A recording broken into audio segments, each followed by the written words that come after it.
ৰাষ্ট্ৰীয় পৰ্যায়ৰ খেলত সোণৰ পদক লাভ কৰা সাদিয়া তাবাছুমক বিধায়ক নুৰুল হুদাৰ সম্বৰ্ধনা।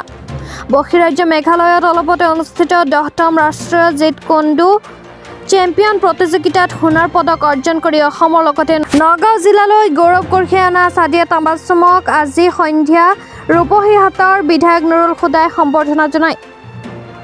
এই প্ৰতিযোগিতাত 16খন ৰাজ্যৰ প্ৰতিযোগীয়ে অংশগ্ৰহণ কৰে। বিধায়কগৰাকীয়ে সাদিয়া তাবাছুমৰ ধিং ৰোডস্থিত বাসগৃহত উপস্থিত হৈ ফুলাম গামোচা আৰু জাপিৰে সম্বৰ্ধনা জনোৱাৰ লগতে খেলুৱৈগৰাকীৰ ভৱিষ্যত উজ্জ্বল কামনা কৰে।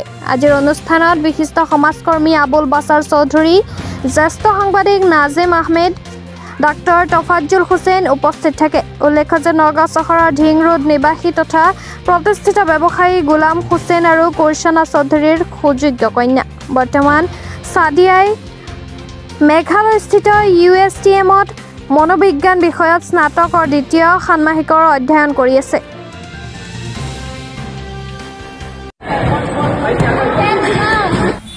এতিয়া ঠিক আছে।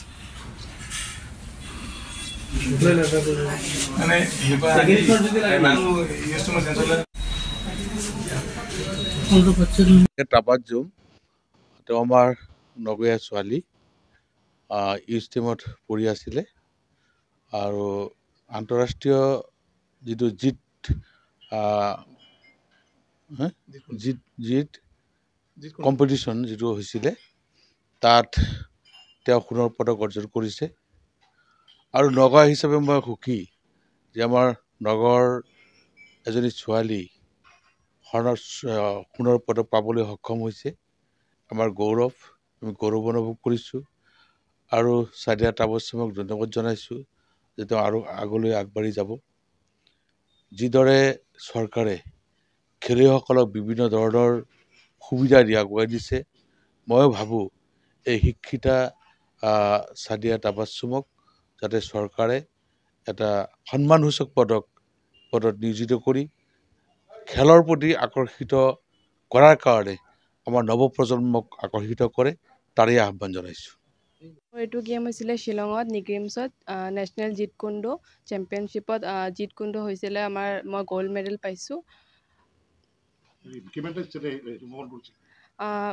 15টা। তাত আছিলে বহুত খোপা আছিলে।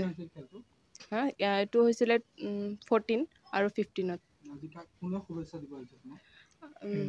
আমাৰ এই ৰূপহী সমষ্টিৰ MLA ছাৰ নুৰুল হুদা ছাৰে আমাক মোৰ ছোৱালীক সম্বৰ্ধনা জনাইছে। খুবেই ভাল লাগিল আমাৰ এইটো মানে ভাল লাগিলে বহুত বেছি।